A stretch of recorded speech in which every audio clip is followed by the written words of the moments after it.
Last year, a musical collaboration between Drake and The Weeknd exploded online.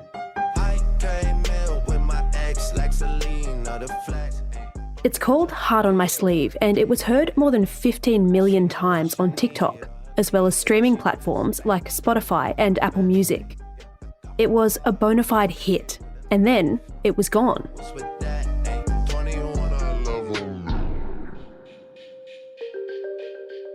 The song was canned at the request of record label Warner Music Group, which said it infringed on its copyright.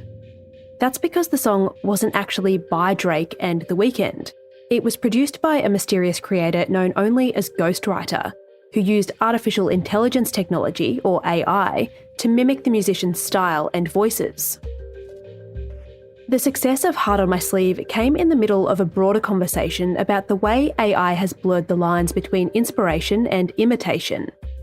While we've all chuckled over AI-generated pictures of the Pope wearing an oversized puffer jacket or the Harry Potter cast living it up at a rave, the technology has become so advanced that it's increasingly difficult to know what's real and what's not. It's a problem the Australian government is trying to get a handle on. But we've got to modernise it and make sure it's fit for purpose. That's why we've launched the discussion paper around the future regulation of AI. We want to be able to give people the confidence and the assurance that the technology is working for us and not the other way around. Right, so what are you going to do? And also, how do you... The Minister for Industry and Science, Ed Husic, who you just heard there on Sky News, is the man going down the rabbit hole. And the Australian's National Affairs editor, Joe Kelly, has followed him. In the middle of the last year, in 2023, the government had a consultation process on AI and what the best regulatory framework was to give confidence to the community and to business about the use of AI while trying to most effectively harness the productivity benefits, the economic benefits that it will be able to deliver to the Australian economy, while minimising any negative consequences. And the government has now come up with an interim response with a few measures, with a final response expected towards the end of this year, most likely. Husic's been at it for a good 6 months now. The consultation process has garnered more than 500 responses from tech giants like Meta and Google, as well as banks, retailers and universities. Husic said almost all of those responses agreed the government needs to take action to prevent, mitigate and respond to AI's problems. And now, new laws will be drawn up to govern the use of AI in high-risk settings. That means anything that affects our safety or livelihood, like law enforcement and healthcare, not memes of the Pope. So that is the government's adopting a risk-based approach. So less risky AI applications.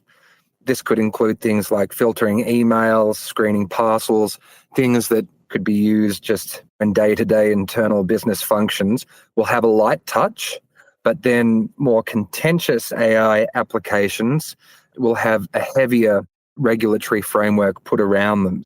So the government will adopt a risk-based approach, and it's going to consider how a system of mandatory safeguards in these high-risk settings could work. So that's the contentious part, and there'll be a lot of consultation, further consultation with the industry and with the community about how that could work over the rest of this year. The wheels of the legal system turn slowly. In many ways, that's a good thing. None of us want to be bound by laws that were rushed through Parliament without proper consideration for how they might change our lives. But when you're dealing with technology that's advancing as quickly as artificial intelligence, a bit of pace doesn't go astray. So how did the Australian government fare in its first attempt to rein it in? Here's Joe Kelly again. Look, I think there's two ways of looking at it. So they've come back with an interim response now saying that they're still going to consult. So in some ways, that feels like they've kicked the can down the road. Now, this is a dynamic area, and the risk is that Australia gets left behind as other countries outpace us in implementing their own regulatory frameworks for the management of AI. So I think it's important that we move swiftly, but that we get it right.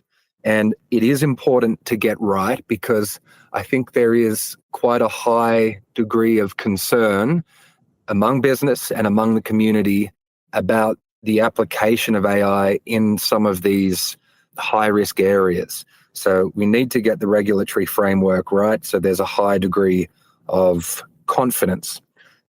You've just touched on something there that I wanted to ask you about, which is that the passage of laws is a notoriously slow process at the best of times. We've already seen in this interim response by the government that another consultation process is required to develop those mandatory safeguards, and that as many as 10 existing legislative frameworks could require amendments.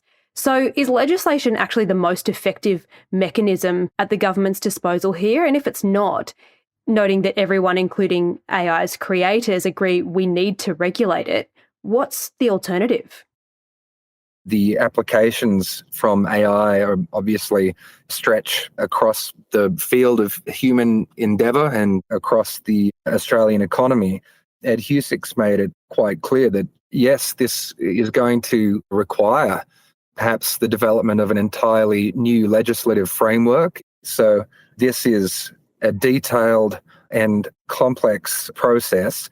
It will most likely involve not only legislation, but a number of regulation changes as well. And as I said before, I think the issue is the clock is ticking in relation to us getting those regulatory frameworks in place.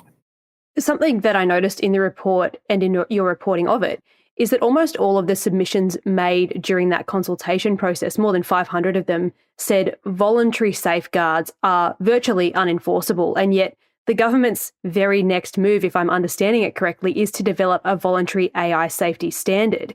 Is it kind of chasing its own tail here?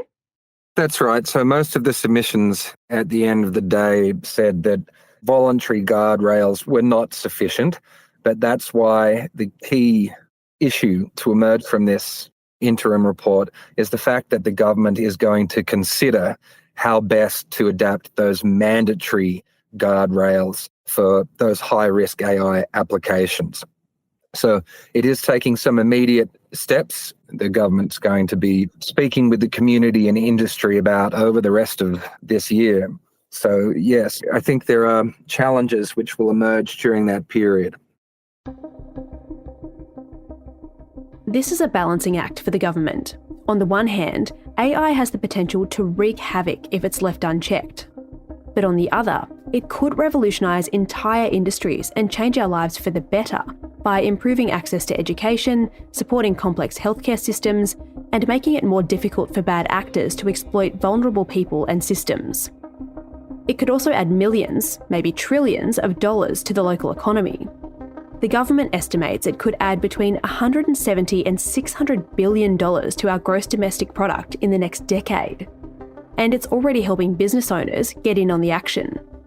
The federal government has unveiled a $17 million program to help Australian businesses adopt artificial intelligence.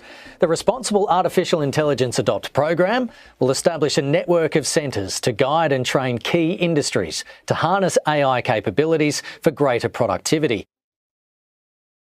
I think people have a general understanding of the transformative nature of AI, that it is going to change the way people work, perhaps the way some industries can operate. And I think in a lot of industries, this is still essentially an experiment. And it's not clear exactly the extent to which AI is going to reshape all those things. But what the government needs to get a handle on is to ensure that this rapid pace of technological change, just given how dynamic and fast-paced it is, doesn't completely outmode our regulatory frameworks. I guess the government does have to act while some of the consequences of AI are still playing out and yet to be fully realised. So that, I think, is the policy conundrum in this particular area.